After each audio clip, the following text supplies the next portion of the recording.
No Jumper, coolest podcast in the world. And today I'm in here with WattsHomieQuan. How you doing, man? I'm good, good, good. How you, man? Excellent, bro. That's what I'm talking about. Had a wild night in the stew last night, you know? Oh, yeah, Yeah, I was in there till like nearly 1 a.m. Who was you in the studio with? with AD.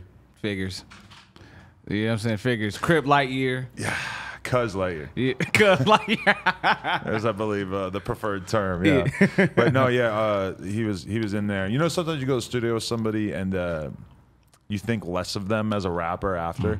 It wasn't that. It was like I thought, oh, he's actually like he's good at this. Yeah. Like even if his music sounds good, but like when you watch him make it and you see the level of difficulty that it takes them to get from nothing to a good song, that can be kind of enlightening, you know? Hell yeah. Shout out to AD, man. That's a real nigga, man. Shout out to AD. Yeah. Just had to say it. It's on my mind. So how you doing? I'm doing good, man. I'm good. I'm blessed to be here, man. Yeah, I'm hyped. We probably should have done this a while ago because you've been grinding for a long ass time. Come on, man. Talk to hello.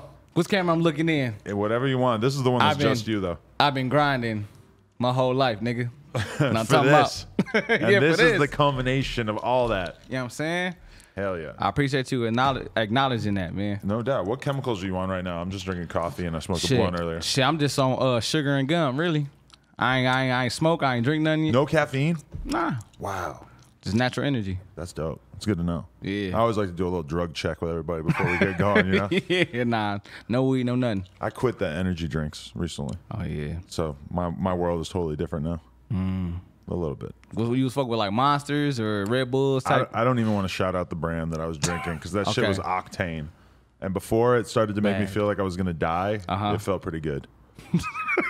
What the fuck? That's crazy. But I think most drugs are like that. You know? Like heroin's got to feel amazing before you just lose your life to it. Man, that's why I was like, I'm staying away from that shit. I used to watch a lot of like black singer movies, like the 5 Heartbeats, Temptations, all that shit. And I seen that, I'm like, well, if it make you feel like that, I'm cool. You saw them getting fucked up and it kind of taught you the It's lesson. like, no, all right, nigga, weed is enough. Weed is enough for me. Even that's a gateway drug right there. Oh, well, I'm going to stop that shit. Yeah. I'm going to stop that shit. You hit the blunt and just fuck this. Grab a heroin needle, Nope. a sack, spoon, however you might do it. Yeah, not Quan. Okay. That's too much. Talk to me about your upbringing. Oh, man, born and raised in Watts, was raised by my moms. My pops was incarcerated for like 12 years. So Really? I still had a relationship with my dad. Of course, like I was going to the visits every Sunday to go see him. Every Sunday? Every Sunday to go see him. Wow. Cards, letters, everything.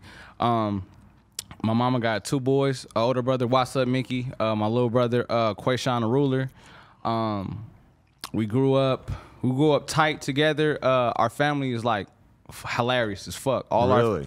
Yeah, like everybody in our family is funny as fuck, so it didn't take that much for us to, you know what I'm saying, catch that. So do you remember like feeling a sense of like you were going to be accepted and rewarded if you were funny? So is that kind of like wired into your brain from a young age? Well, nah, man, really, because being funny is just who I am. I'm the nigga that's funny that's not trying to be funny. You know what I'm saying? So it's like, it's nothing I focused on. My biggest thing was music. I'm an incredible songwriter, bro. Like, I can write music and shit. So that was my focus. But just that was just me. So it wasn't nothing you know what I'm saying? Wait, so the music talent emerged before your comedic talent? Yeah, because it was more so, it's who I am. So I didn't really focus on it. You know what I'm saying?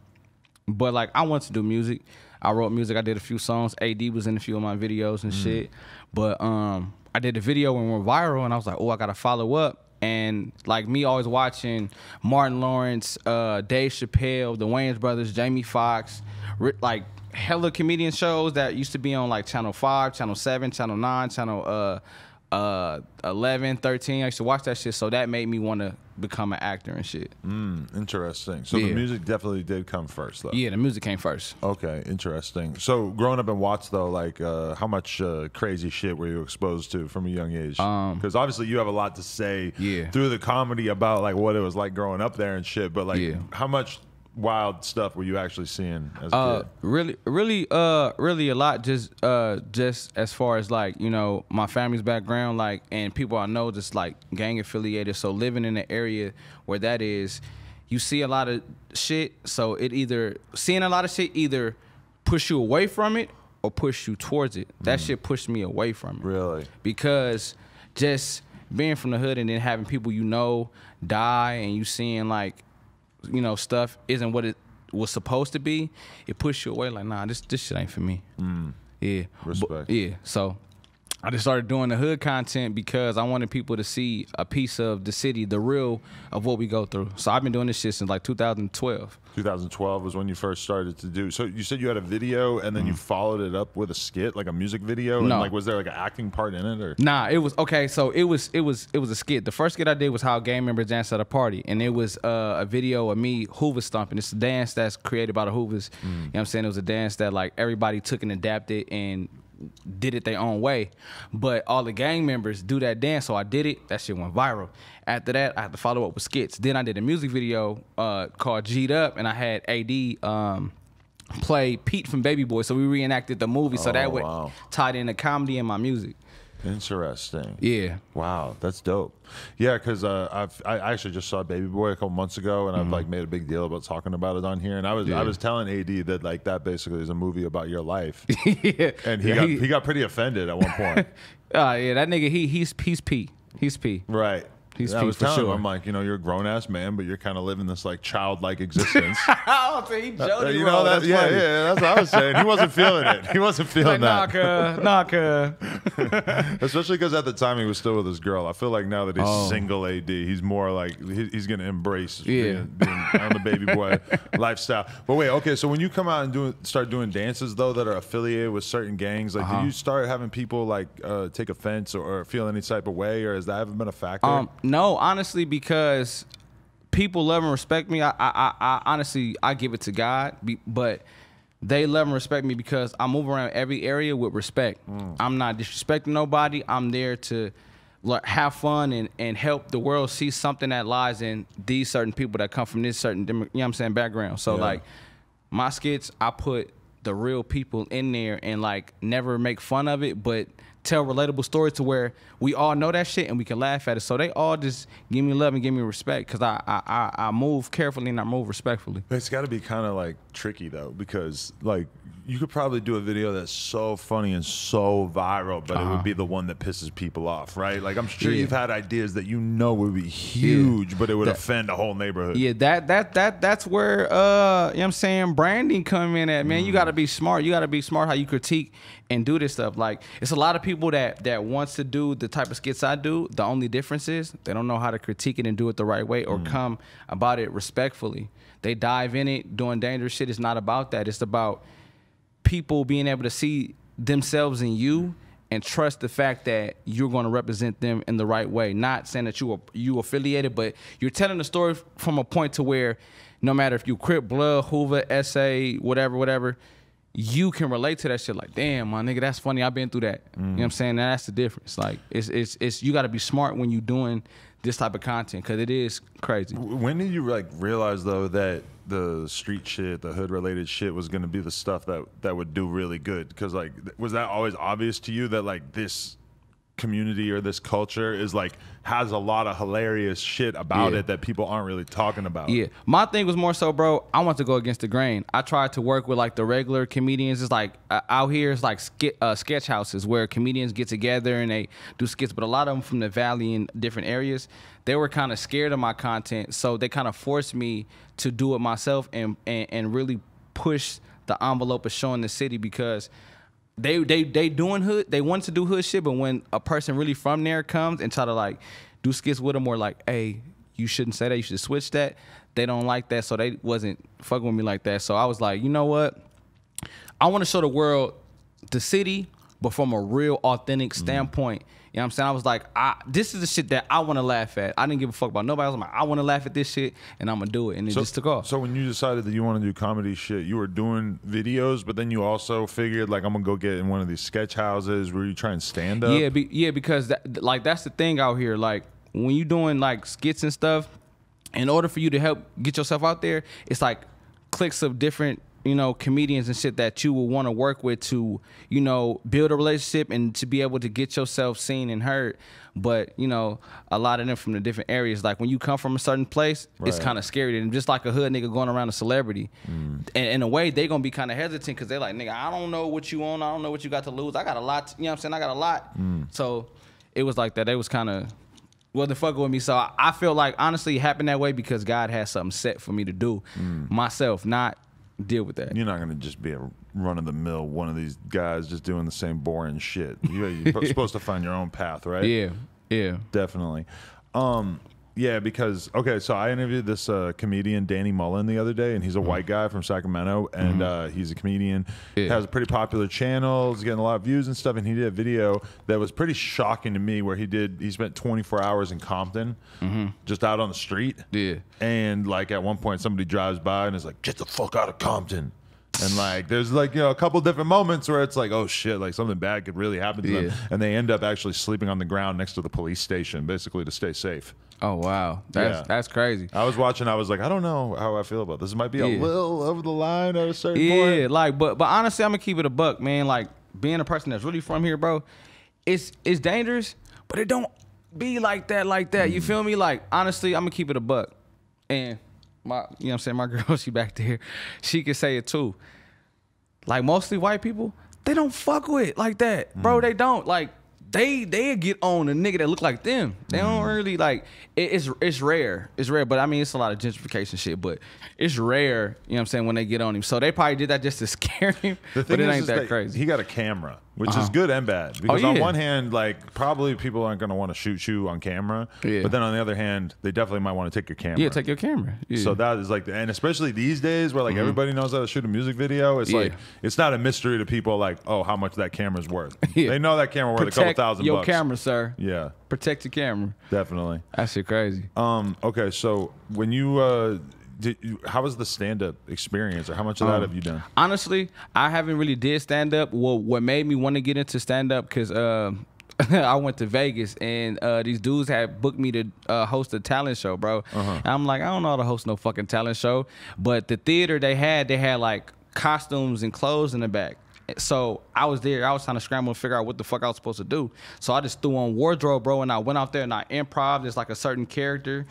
And the fucking crowd went crazy, and it was all off of the top of the dome. So I was like, oh shit, I got a future in stand up if I work at it. You know what I'm saying? So that made me want to get into it. So now I'm just like doing my acting shit, and I'm also trying to figure out how to develop a routine to go out there and kill it. But like, I want to make sure my shit right, because so many comedians kill it. I got so much respect for it than to just be on some bullshit and go out there. I want to get it right, because, man, the legends killed that shit. Bernie Mac is an incredible comedian. So when you look at those guys, you're just like so in awe of it that it kind of makes you want to like really refine your shit before you get in there. You have to. Just like Kobe and Jordan. Kobe fucking practiced hours to be like Mike. That takes a lot. Like, you respect them that much, like, I gotta have my A game. You feel me? And that's how I approach it, because, man, like, I don't know, I just love watching them rip that shit. Right. You know what I'm saying? It's like they love and they respect for the craft so much, it gotta be, held a certain way. But you've had so many videos go viral doing a lot of the LA type shit, but do you feel like there's a ceiling to that? Like that you've already kind of like reached the biggest platform that you could get to at a certain point, so that's what made you want to start go fucking with TV and doing all this kind of different stuff? A little bit. My thing is, I did this stuff to pretty much show the world LA. I felt like I established that enough, because I put put so much content out over the years. Now it's time to really get into what I want to get into, and that's like really acting, being different characters, being different type of people. Like, I love Adam Sandler, I love Mike Myers, I love Dave Chappelle, Eddie Murphy, Richard Pryor. What's the guy's name from? I forgot his name that fast, but the guy from Mrs. Doubtfire, Robin Williams. Fucking amazing, bro. The fact that they can adapt and play any fucking character, that shit is brilliant. And that's something that I always had in my heart, because when I was broke, staying on the east side with my moms and shit, we couldn't afford cable, so we was watching like the basic channels, and then like we used to go to the video store, and I used to watch their movies all the time, to where I would mimic their characters, create my own, and make stories with my brother in a room. Really? And it just like inspired me so much as a kid just to watch them. You just kind of had that inherent creativity in you, huh? You think you always had it and you didn't have to learn it? Yeah, like I felt like it was in me, like God already knew what he wanted to do with me. Really? So like it was just in me, because it didn't take much. I didn't have to try, honestly. That's dope. Yeah. That's good to hear. Because a lot of people spend so much time sort of trying to figure out what their passion is or what their talent is. And I think a lot of people don't even really ever figure that out. But it's cool to know that you just sort of knew what you were gravitating towards from a young age. I thought my calling was like just acting. I feel like it is, but my calling was to pretty much do the work I need to do like on this earth by like helping people and being able to give people like some laughing medicine to get through their pain, bro, because there's a lot of pain in the world right now. So I feel like that's what he sent me here to do. When you were talking about Mrs. Doubtfire, though, like, do you feel like there's certain things that maybe would be easier for like a white comic to get away with? Like, do you think if you did a movie where you're dressed up as a woman, that it might be weird for you out here in the streets? I think it'd be cool. Well, at some point, people gotta understand, right? It's like half and half. I have so much respect for everyone that has played women characters and shit that was funny. Because like I said, Martin played Shanae and shit like that. So that was something in our childhood that I loved. But honestly, I feel like I don't have to do that. And but it's fucking hilarious. I love Martin for being he played his mom, he played Shanae, and did he play? Nah, that was the only two women characters. A Big Mama. Right. All that shit is funny, bro. But you know what? I was watching something the other day where they were talking about Chris Farley and just how amazing he was. And there, like, it was a scene where there's like a cake in front of him, right? He's like supposed to be like a chef or some shit.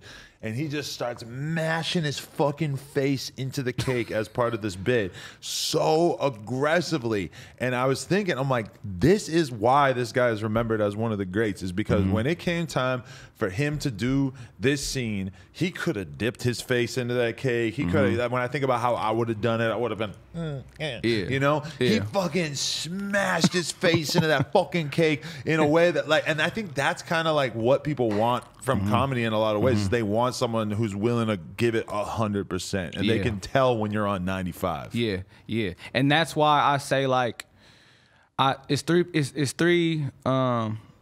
more, but it's three people in my head that I can say that give me those vibes, man. And that's fucking Eddie Murphy, that's Richard Pryor.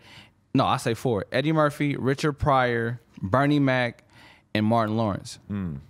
Martin Lawrence is always on 10, bro. Every fucking movie he plays, and like you could tell he gives the world a piece of him in every character, because there's like certain words that he repeat in the movie, so I know like this is him. You know, like, is there certain shit that you could tell about a certain artist, comedian, or whatever that you could tell, like, bro, they take what they give them, but they make it their own, and it's like you feel that. It's something that you can't shake away. You feel it. Definitely. Yeah. You were real influenced by movies and shit though as well. Yeah.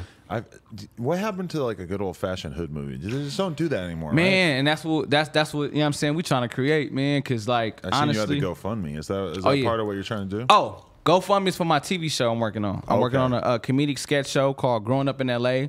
I was just asking 18,000 of my followers to give me $1, and that'll help towards getting everything done as far as the production costs, the locations and shit. You know how that shit go. Definitely. Yeah, like everybody was asking me for a show. I got an opportunity to do so. I raised money on my own. I'm just 18,000 away from the desired goal to get it done. But yeah, man, it's for my TV show, man. It's some funny shit. You welcome to be in it if you want to fuck with it, bro. Let's go, man. I'm trying to get some clout. Come on, man. Fuck you got the kind of followers I want. Nigga, you got 1 million, man. You got a blue check. Help me get a blue check, Adam, please. You don't got a blue check? What the hell is going on? Yeah, I don't have a blue check. Damn, I feel like you could easily got that. I know people are way less known than you. I know. And Instagram, Adam said, give me a blue check, please. That's all fucked up. We're going to hit up Adam Sandler. We're going to ask him. Yeah. Oh, hell yeah. Let's make that happen. You see all the memes about how Adam Sandler, like, basically dresses like total shit, even though he's worth like $100 million. And that's the type of person I love. Yeah. Why? Because the thing about having money and being wealthy is to have it and not show it.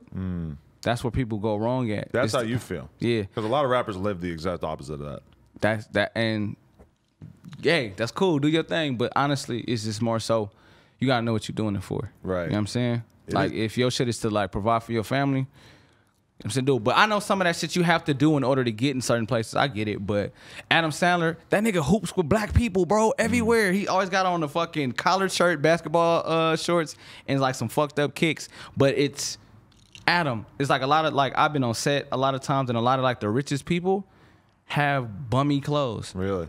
And I see why. Like, I respect that. When you see those memes where they'll have like Mark Zuckerberg or Bill Gates, and they'll be like, together they're worth, you know, $2 trillion, and there's not a Gucci belt in sight. Yeah. But I don't know. Do you think that comparison's fair? Because it's like, I don't know. Like, why do we just take it for granted that, like, if you're some white billionaire, you get to get away with that? To each his own. Yeah. Like, it's whatever you feel like. You know what I'm saying? My values might not be your values. Not saying that either one is wrong. It's just your preference. Yeah. And that's how you want to do it. Go do it. There's a part of me that wants to dress worse.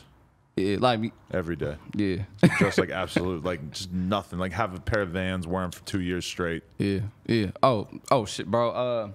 I just took them motherfuckers off. I got on some other shoes, but yeah, I got some Vans, bro, and some Yeezys. Like my girl should tell you, and it's like I got some Jordans that I wore, like, and I fucked them up. I film skits in them all day, every day. I work in them, I clean in them, I wash clothes in them, and people like, bro, why you doing that to J's? Because I don't give a fuck about it. Like honestly, being able to afford those pairs of shoes means so much to me, because certain times as a kid I couldn't do that shit, and I don't put my all into like possessions and shit. I don't give a fuck about that shit. That shit come and go, bro. Right.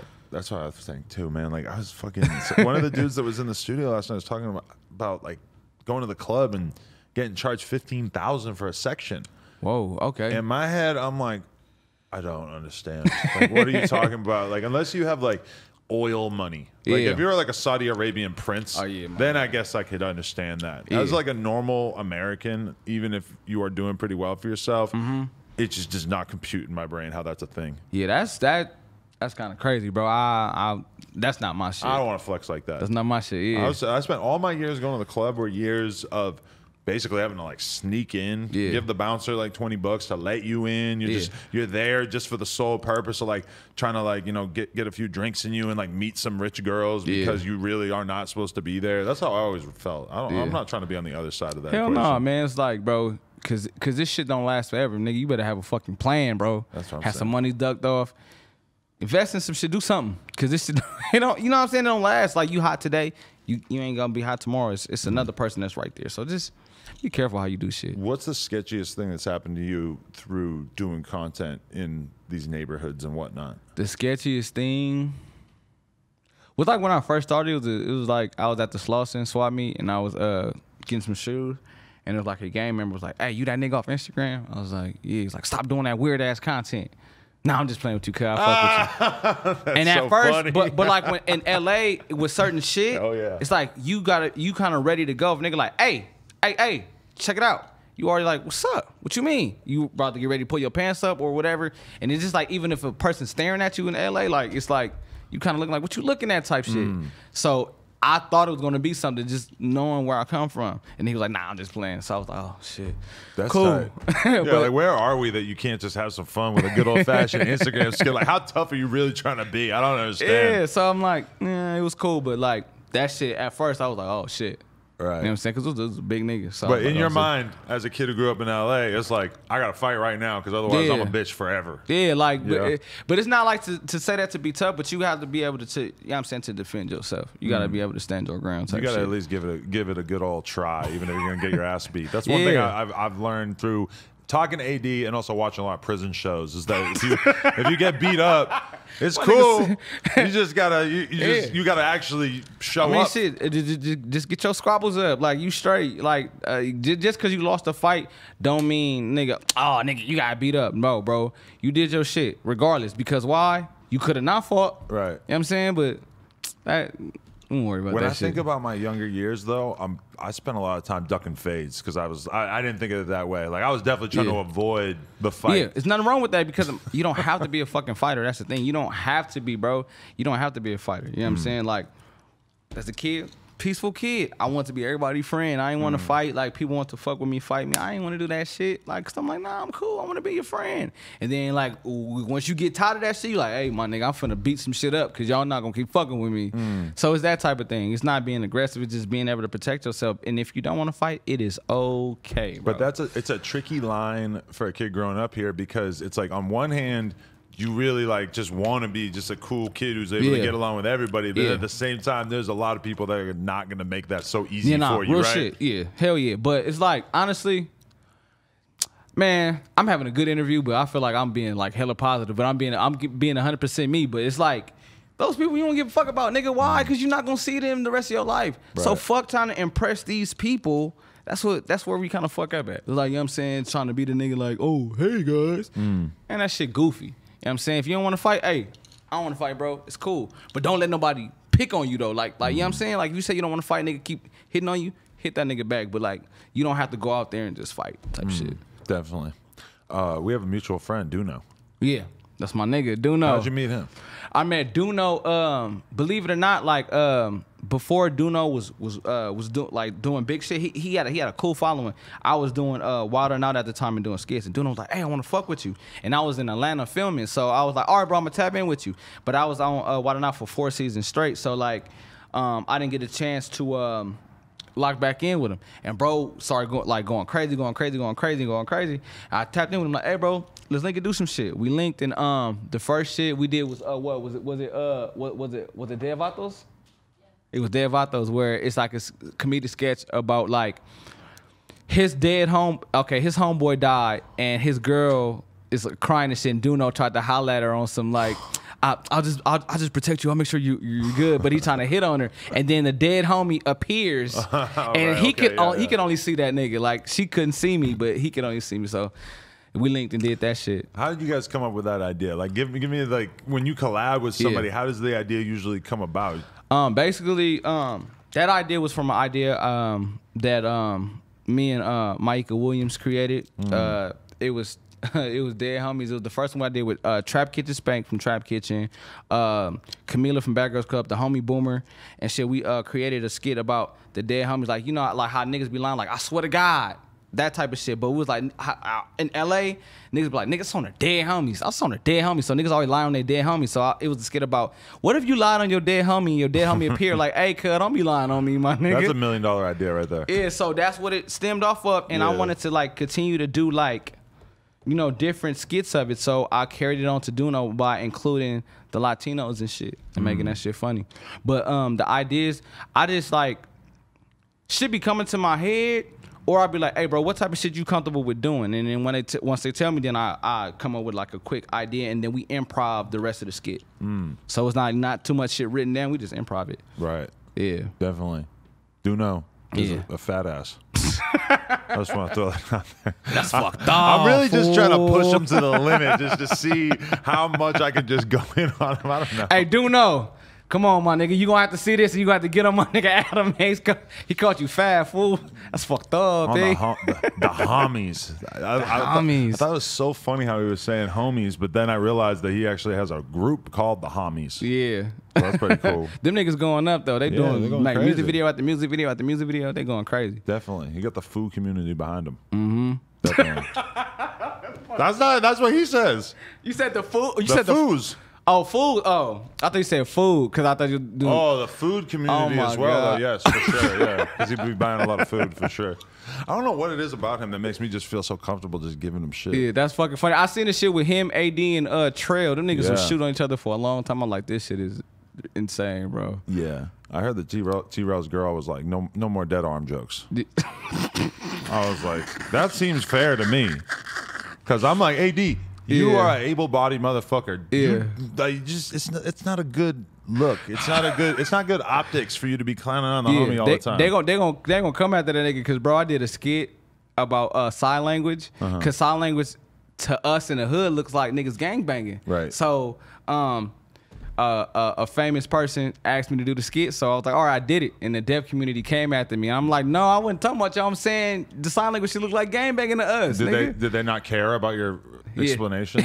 No, they didn't care. They DM me. They came after me going crazy, talking shit. I was like, hey, look, man, I ain't mean no disrespect. That's crazy to just imagine all these bored ass deaf people just sitting around just getting mad as fuck on the internet because they can't even like listen to a record or nothing, and they're just going crazy just thinking of shit to get offended by. Cut? No. I mean, that's just crazy. Like, you can imagine why they're so sensitive because like it's just, you know, they got like that one thing that they just don't want people to disrespect. Oh my God. Damn. You think I went on the line there? Oh shit. You scared? Nah, Man, most definitely. Goddamn. I put a video yesterday that was like definitely like fat phobic. Oh my god. There's this woman who was like 350 pounds, and she was saying that you're a fat phobe if you don't want to have sex with her. That shit just weird. I'm sorry. I want just complete control over who I have sex with. I don't want anyone else to be able to tell me that I gotta fuck anything that I don't feel comfortable with. Yeah, like what is the? Yeah, like nigga, you can't tell me I'm going. Nah, I'm cool. I don't want to do that shit. That's the world these days, though. You feel like, is your comedy edgy enough that you think you've ever been at risk of getting canceled or anything, or you think that you're sort of keep it friendly? No, but it is dumbasses. I feel like social media has created a portal for just ignorant motherfuckers to feel like they have an opinion and have a voice and want to just talk shit. And niggas are waiting to find one thing to pick at you to say some shit. Right. And it's like, it's that type of shit. But I don't feel like I did nothing to like pretty much be canceled. You know what I'm saying? But just that shit. Just those idiots. You know what I'm saying? We're going to find something. You gonna find something? Something. You know, I have a homie who I was just reading an article about him, and he's like a gangbanger dude, and like this old ass article. But he was talking about, and he actually passed away, but there was a part of the article where he was talking about how growing up he would torture animals. Oh shit. Growing up in the hood, he would grab a cat by the tail and fucking swing it around and throw it. And I'm reading this, and this maybe came out in like 2011. I'm like, oh my God, if this came out right now, they would be on him for that, bro. Yeah. It would be bad. Man, they wouldn't fuck with him. All those fucking animal activist people. Yeah. They'd be tripping. They'd be coming out the woodwork. Yeah. I ain't never abused no animals. I ain't into that shit. You eat meat though? Oh, I mean, yeah. Pause, but okay. Yeah, yeah. I'm saying I ate chicken. You know what I'm saying? Pork a little bit, beef. Okay. I'm trying to cut that out, but yeah. Okay, that's good. We could rock. We could eat. Damn, that's still hurting animals though. No, it's not. Who gives a fuck? We eat meat. We eat meat, baby. I'm not giving that up for nothing. I'm saying ribs. So what did you do? You had like an online campaign to get Nick Cannon to let you on Wild 'N Out? Like, what was that about? Yeah, also, okay. So basically, it was a time in my life where I was going through a lot of shit. I was going through a tough relationship, and then I was on the verge of becoming homeless. So I've been trying to get on Wild 'N Out for years. So I seen the sign on Instagram. Nick Cannon was like, "What's up, man? It's your boy Nick Cannon. We looking to see who want to be on Wild 'N Out. Tag him below." I seen that, and something in my heart was like, go for that shit. So what I did was I took my last $35. I went to the Slauson Swap Meet, bought a red hoodie, and had this Abdul, it's a nigga at the Slauson that print on t-shirts. I had him print the Wild 'N Out logo on there. And I went out every day and I did skits. And I was like telling people to tag Nick Cannon, tag Nick Cannon. I didn't know nobody that knew Nick Cannon or none of that shit. And at this point, how big was your page? My page was, I think my page was at like 70K. Okay. 70K. And it was like a lot of motherfuckers that was trying to be on Wild 'N Out that was bigger than me that everybody knew and shit. But I kept going. And then it's a dude named DJ Head. Shout out DJ Head. Shout out DJ Head. Shout out DJ Head. Good friend of ours. DJ Head called me and was like, "Hey, nigga, did you get a chance to talk to Nick?" I was like, "Nah, man, people bullshitting. They ain't whoop." He was like, "Hold up." He called me back. The phone hung up. And then he called me back like, "Hey, nigga, why you hang up?" I'm like, "Bro, the phone hang up." So he's like, "Hold on." Clicked over. "What's up? It's Nick." I'm like, "Oh, shit, what's happening?" Nick was like, "Yeah, people been showing me your shit. I ain't watch your page yet, but like, what I can say is, I can't guarantee you gonna make Wild 'N Out, but I can give you an audition." And I told bro, I'm like, I don't want you to make anything happen for me. Just give me the audition and I'm gonna prove to you why I need to be on this show. I don't want no handouts and none of that shit. I always been taught like, you go for that shit. If you want it hard enough, you gonna make it happen. And that's what I did without knowing anybody, none of that. So then they made me do my own audition tape. I never did that shit before, so I didn't even know how I went, but I just took my barbershop and I made it like the Wild 'N Out set, and I had Wild 'N Out girls, I had tables and shit, and I did all the jokes, and I pretty much did the whole show myself. So you're not scared to go big when it's time, huh? Nah. That sounds like a lot of fucking work. Yeah, it is. And the barbershop, you have to rent the barbershop out? Nah, I mean it's a cat I know. Shout out Ant. You know what I'm saying? My barber, shout out Ant. But he allowed me to do it. He believed in my dream. He was a friend of my pops, so he believed in me. He did stop cutting hair early for me to do it. So, right. You know what I'm saying? I made him lose money, but like he see where it got me, so he don't care. That's love. But so they just fucked with it right away when you sat down? No, they didn't fuck with me right away. Like I didn't hear back from him for a minute, bro. So I was like, oh, my audition tape sucked, my nigga. Like they ain't fucking with me. And I started selling barbecue at my house to try to get some money to get a new place. Barbecue sauce? No, barbecue. Like the ribs, food. links. You were a plate guy. Yeah, ribs. How long ago was this? This was like in 2018. Oh, okay. Because I feel like that's like a more recent, like the past couple of years is when we've seen people doing that. Yeah, that was like in 2018. I was like ribs, barbecue links, macaroni and cheese, greens, yams, soda, all that stuff. I was selling it out of my house that we was getting kicked out of. Were you making all right money doing that? Hell yeah. It was not bad. Like it was God. It was God though, because honestly, bro, it's like niggas. I mean, how the food people in LA started. You know what I'm saying? Started doing it out their house, but it's like, you know what I'm saying? Are you really gonna like fuck with somebody doing shit out their house? So I was feeling like God made that shit happen for me because people started flooding. I was able to get a place. And my mom, she stayed in the place while they called me, and I flew out to Atlanta. So in the process of me being worried about being homeless, and I'm like, these niggas ain't gonna fuck with me. They called me like, I think like 10 days before my birthday and was like, we want to fly you out to Atlanta to do Wild 'N Out. Nigga, I broke down and cried. I broke down and cried, bro. Yeah, because I'm like a dude from Watts. Like, I'm from Watts, bro. Like, I don't know nobody like in the industry, none of that shit. But for me to make it out of everybody that wanted to and that had bigger clout than me, that I was able to wiggle my way in there without knowing nobody and just being me, I was like, man, that shit was destiny. Oh yeah, that's dope. Yeah, that's like really good to hear. I mean, it's just very inspirational tale. Yeah, man, appreciate that. Yeah, definitely. So once you actually got there, though, how overwhelming was it?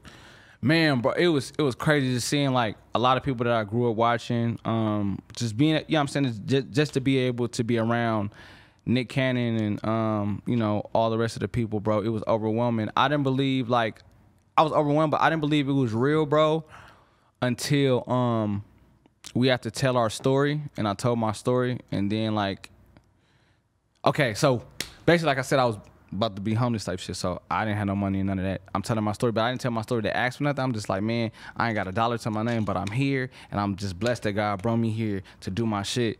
And fucking DC Young Fly gave me all the money out of his pocket. Wow, really? Yeah, DC Young Fly, my nigga Chico Bean, DJ D-Rec, and then another lady named Dolly. She gave me some money too. She's one of the head people at Wild 'N Out, and I broke down right then and there, bro, because it was like, these are people I watched. You know what I'm saying? Watch make it and shit, and I didn't do it to ask for nothing, but the fact that they felt it in their heart to get that shit to me, it was like a very surreal moment, bro. Wow. Yeah. So it was a very supportive environment, because I could imagine it also being kind of competitive, because everybody wants to be on there and shit, yeah, right? But like, everybody is pretty cool. Like, I want to know, bro. Like, everybody cool. Like, DC gravitated to me like the first day I was there with bro. He gravitated to me and fucked with me like heavy. But everybody's pretty much cool. Like, they just want to have fun and do their shit. You know what I'm saying? Definitely. DC, you see him knock that dude out on stage the other day?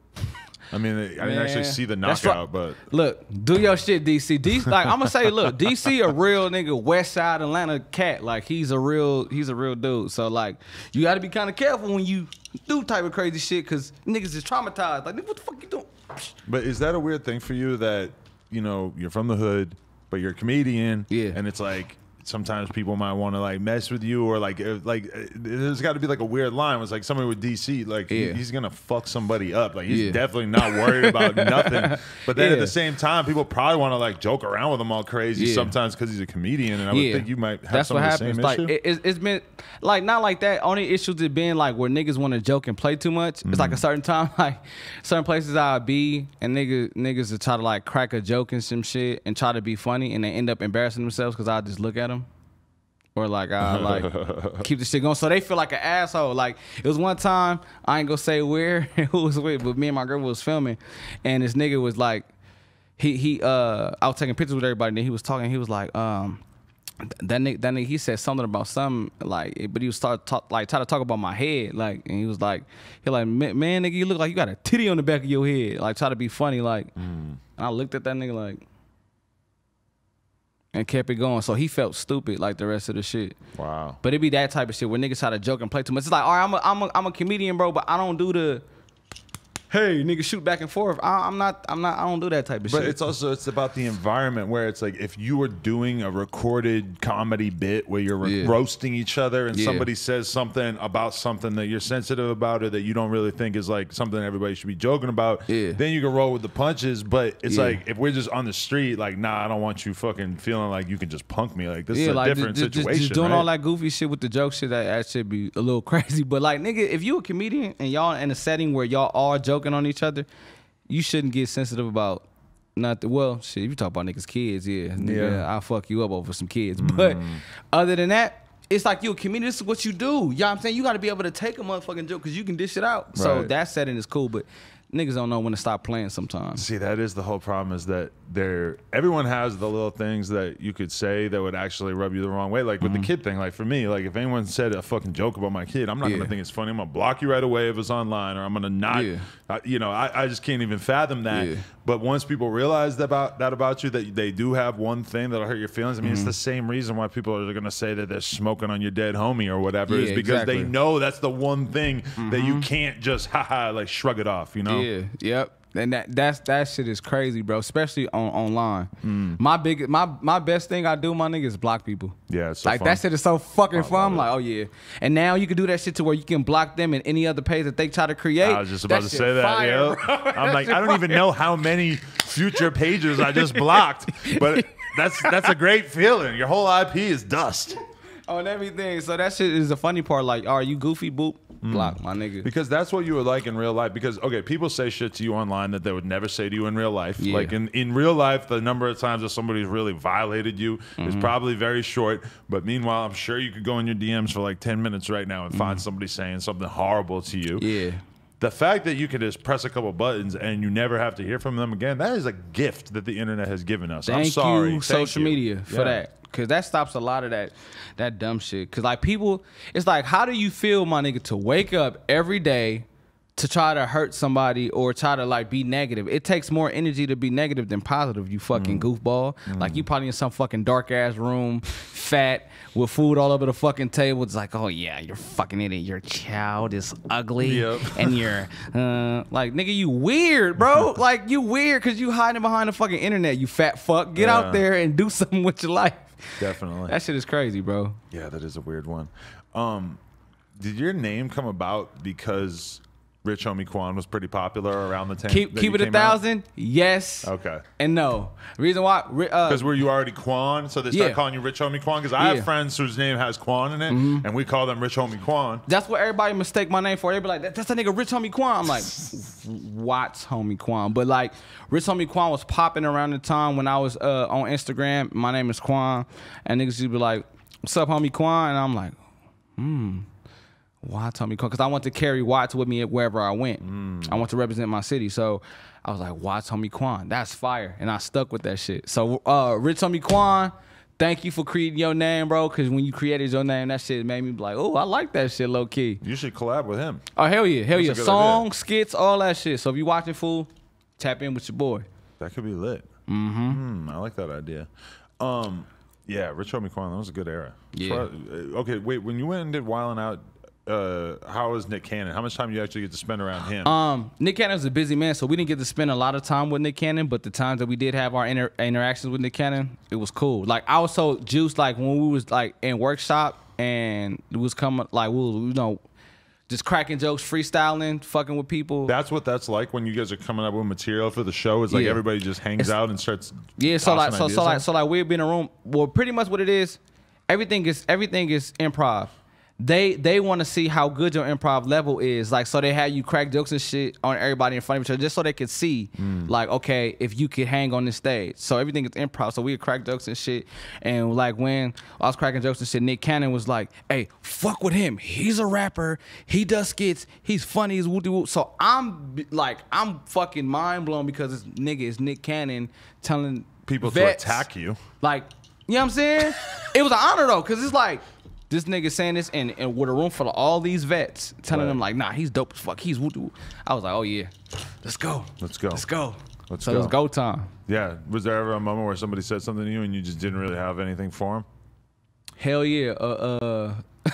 Hell yeah, a few times. We had a we got a game called Goddamn, and that's pretty much a roasting session. And like we was in Atlanta, so my lingo and Atlanta lingo is different, so they didn't catch on. So I was saying some shit, they didn't catch on, and then I forgot who I was going against. I don't know if it was Charlie Clips or Carlos Miller.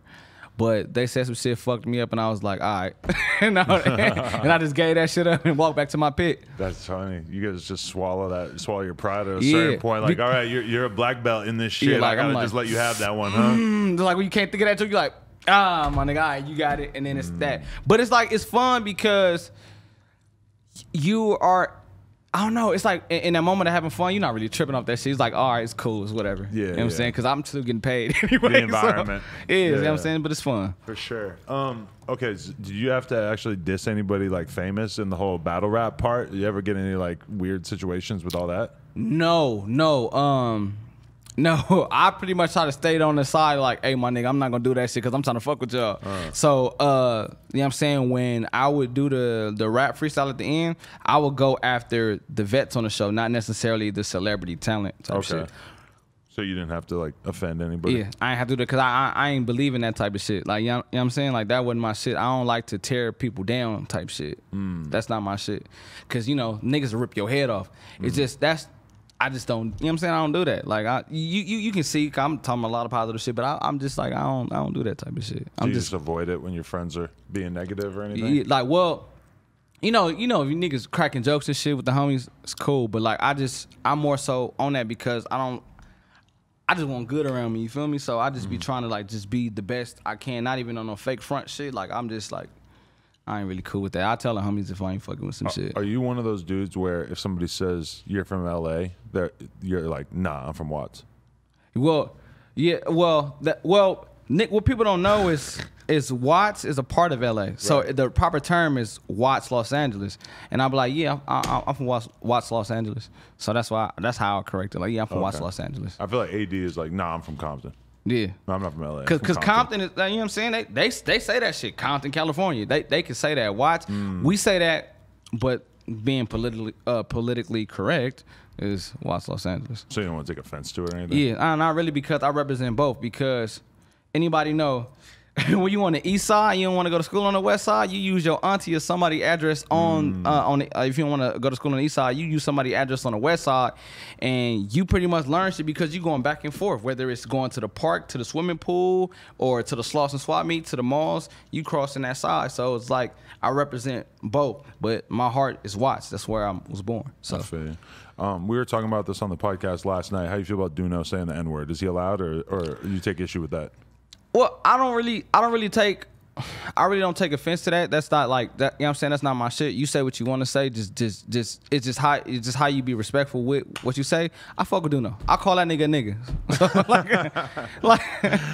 I call everybody a nigga. Like, I'll call you a nigga. I appreciate that. Thank you very much. I think that's the funny thing with somebody like Duno is that, like, let's be honest, every Mexican dude in LA you ever met in your whole goddamn life said, what's up, nigga? But then once nigga. you get famous, that's how they say it, and you start having all these eyeballs on you that are not like a dude from the neighborhood, and you all of a sudden have some girl who's like mad woke from fucking a different place, and she's looking at you and she's like, you're a monster, you're horrible. The Lamarck Park ain't gonna have that shit. They ain't gonna have that shit. But like, I mean, my thing is, I'm not a nigga to tell you what you can say and what you can't say. You do whatever you do, and whatever consequences come with that, that's what you got to deal with. Cause why? It's coming out your mouth. So I'm not a person to kind of like do all that shit. I just like, if I feel offended by some shit, I'll let you know. Like, hey, bro, like, you know what I'm saying? Don't say that. Like, I ain't really feeling that like that. For sure. Do you have like a schedule for how you write or how you do like the creative part of what you're doing? Like, do you just sit down at a certain point every day and sort of try to come up with ideas, or how does that work for you? My brain don't shut off at all. So all day, every day, my nigga, like on the way here, we was cracking jokes and thinking about shit. Like, bro, no matter where I'm at, like, my mind never turned off when it comes to this joke shit. Like, it just every day, all day, all times of the day. Like, I think of some shit, write this shit down in my notes. I'll be in the kitchen. Nigga, I could be taking a shit. I'll be like, all right, let me write this down in my notes. This shit is funny. It's my mind don't cut off. So that's, I try to, like, whenever something comes to me, I try to act on it and do something about it. You know what I'm saying? And then I love to watch. I barely watch TV like that. I watch reruns of old shit. Like, I watch old episodes of Martin. the Wayans brothers, the Chappelle Show. That's like my favorite, nigga. Like I watch the Chappelle Show. I love watching Adam Sandler's movies. Oh man, you know what I'm saying? Adam Billy Sandler, Madison, man. Rob's. Oh, that fire, bro. Touch a boob. That's assault, brother. That's my favorite one. I would say. That's it. So I watch those movies because I find that shit so great.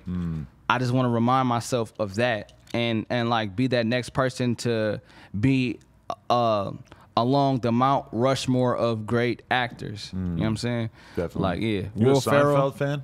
Oh, Seinfeld, man. I used to watch Seinfeld with my mama a lot. I fucked with Kramer. I fucked with the bald nigga with the glasses and Elaine. Hey, what are you going to do? I love Seinfeld. Did you kind of, how did you feel when Kramer came out and had his little racist tirade on I mean, stage? shit. I thought Kramer was a nigga for a long time. Yeah. Like, I thought he was a nigga for a long time. Or at least you didn't think he was capable of that. Yeah, but, I mean, it's like, that shit happens. Like, Roseanne and shit. Like, they're like, oh, all right, well, I can't spend my dollars on you, sir. I feel like his career was probably kind of torched after that. I would love to know actually like what he has been doing since then, because I feel like as a comedian, that's got to be tough to recover from. Because people gonna run away from you like, oh, you said nigga, oh yeah, I can't fuck with you. I gotta keep this bag. Yeah. So it blackball you from everybody. And when you think about something like Louis C.K., it's like he was so popular, and then something came out about him that didn't really have anything to do with his comedy of him like jerking off in front of girls or whatever.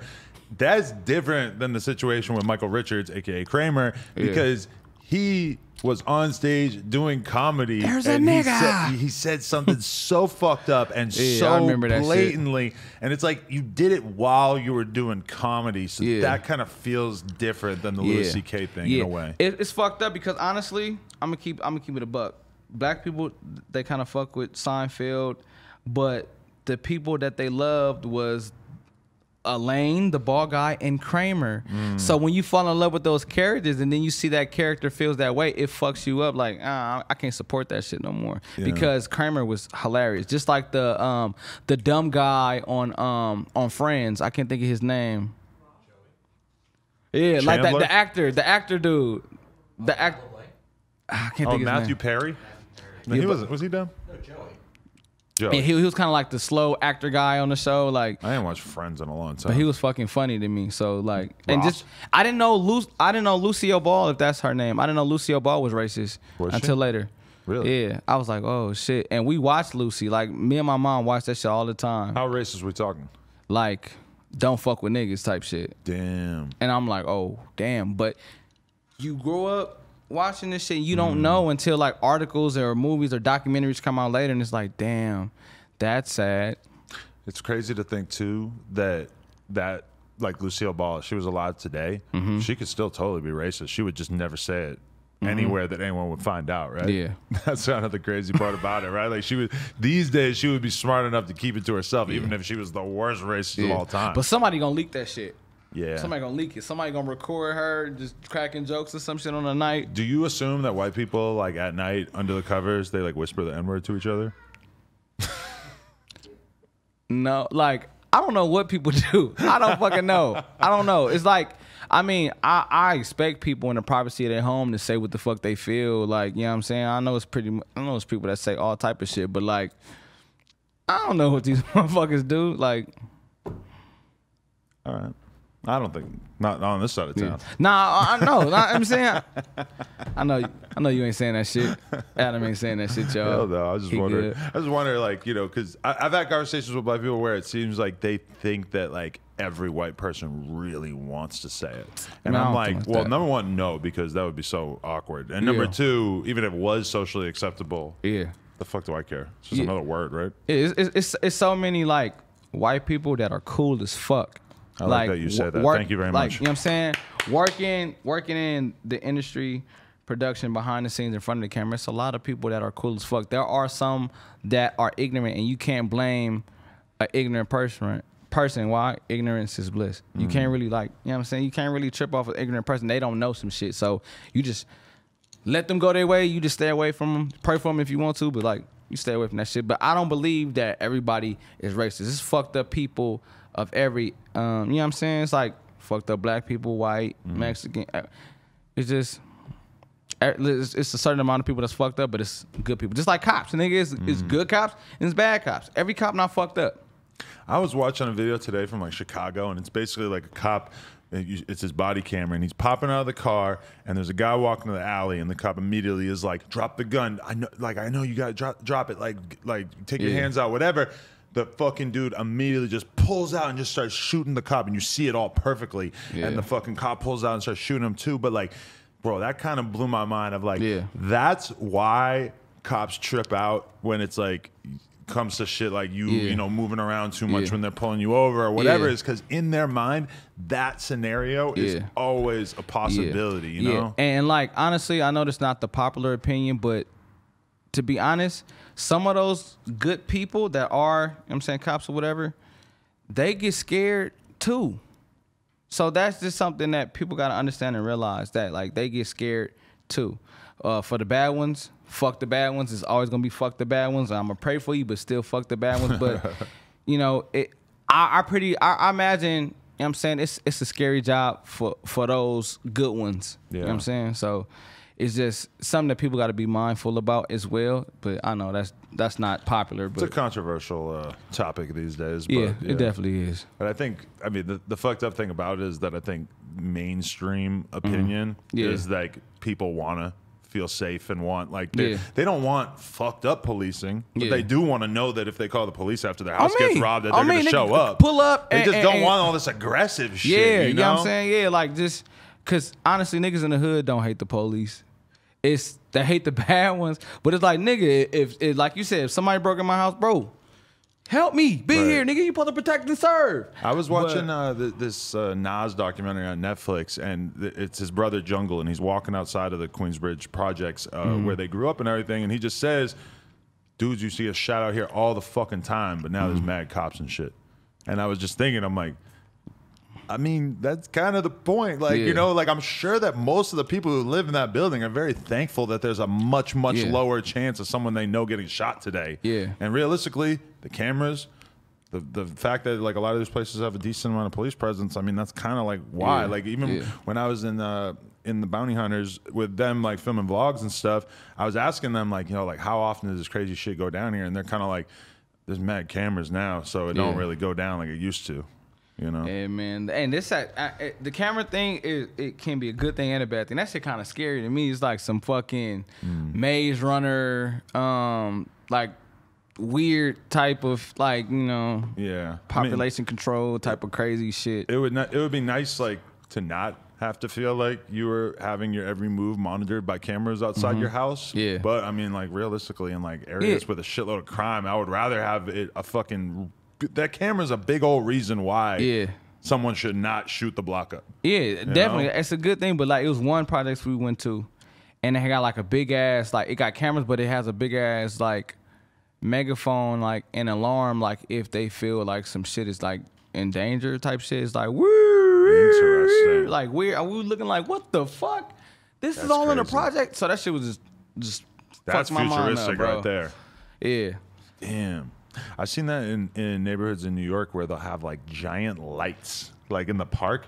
They just set up these huge lights because I guess, like, the logic is that, like, there's a shitload more crime when it's dark. Yeah. So if you take the area where, like, all the bad stuff happens and you just make it bright as fuck even in the middle of the night, then a lot of the crime stops, which I always thought was interesting. I don't know how effective that is. But it's fucking crazy. Yeah. Big ass lights.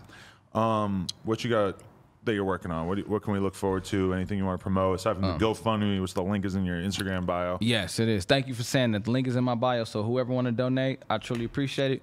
TV show I'm working on, and then I'm going to also work on some music as well. Okay. Work on some music as well along with my content. I feel like I'm at a good place where I want to kind of merge the two. You know what I'm saying? Yeah. What kind of artist could you see yourself being? I could see you with like a Chance the Rapper vibe. Oh, that's smooth. I can pretty much, I fuck with that because I like Chance. I can rap about pretty much anything. My style is versatile. I can write hooks for like R&B hooks and shit like that too. Really? And yeah, like I rap and then I kind of fuck with the auto-tune a little bit. Okay. Not too much to where it sound crazy, but like I'm able to fuck around with some music. Like if you look at my page and like all the rapper impressions I did, all those lyrics, I wrote all that shit. And that was just me simply being like, if I put Nipsey Hussle, YG, Boosie, and E40 on the same song, how would that shit go? And I tap myself into the mind of the artist and then write shit that I feel like they would say. And that's how I be able to create my impressions. And all that shit is gas, bro. If you listen to any of that nigga, I did a fucking Lil Wayne impression and all that. Like, you listen to all that shit, it's actual gas. And that's like just me writing as them. You know what I'm saying? And that was just a skill I had as a kid. I used to write all day in my room. I was shy, so I used to write in my room all day and just read it to myself, and then I started to like break out of my shell. I feel like I could do a better job rapping, pretending to be another rapper than actually pretending to be myself. Yeah, like that. I don't know why that should be easier, bro. Right? Because you can just put yourself in the mind. Like if you're rapping like Lil Wayne, you could say any cool shit ever because Lil Wayne's cool as fuck. Yeah, he could say whatever the fuck he want to. He got all kinds of shit to rap about. I can't rap about. If you were rapping as Lil Wayne, you can say, "I fucked the baddest bitch in the world. I've done more drugs than everyone in the world." Those sentences are probably pretty close to true for him. They're not true for me. I can't say that with a straight face in a song. Oh, also, nigga, I just did a Lil Wayne music video. So shout out to Wayne. Yeah, I shout out to Lil Wayne. Shout out to Rich the Kid. Shout out to E-Mills, Meal Ticket. Shout out to y'all. What the hell you doing? Some hood shit. They pretty much I can't give it away, but pretty much they had me as a hood character like how I be on Instagram. Nice. You know what I'm saying? Yeah. And I just did a fucking Yo Gotti and the Baby music video. I played the lifeguard. Oh shit. Yeah, I just be doing my shit a little bit. You're out here, man. Yeah. That's what's up. That's what I'm talking about. Frequent face in these worlds. Hell yeah. I'm trying to do it all, man. Trying to do it all. For sure. I appreciate you coming on, man. Nah, yeah, you got it, man. I was waiting for this interview. Hell yeah. I'm blessed that you even fucked with me, boy. I fuck with you. You're the voice. You fuck with me. You're the voice of a lot of people out here who watch your shit and think that you're the funniest motherfucker out. So I had to do it. You know? Thank you. Hell yeah. And I wish I could crack more jokes and shit with y'all. We're gonna get another interview whenever Adam ready, but we're gonna go crazy. But hell yeah, man. Just being a person that has started the hood content, man. Any young cat out there doing your thing, man, just go crazy, believe in yourself, and even when niggas tell you no, man, still go for that shit. Why? Because it's just gonna be a matter of time, and just trust yourself. Fuck other people's opinion or what is that shit that everybody validation. Fuck that, just go crazy.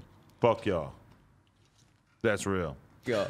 WattsHomieQuan, No Jumper, coolest podcast in the world. Check us out on YouTube, SoundCloud, iTunes. Like, comment, and subscribe. NoJumper.com if you want to support. We got some new condomas in the store. Appreciate y'all. Yeah, Thanks, man. G.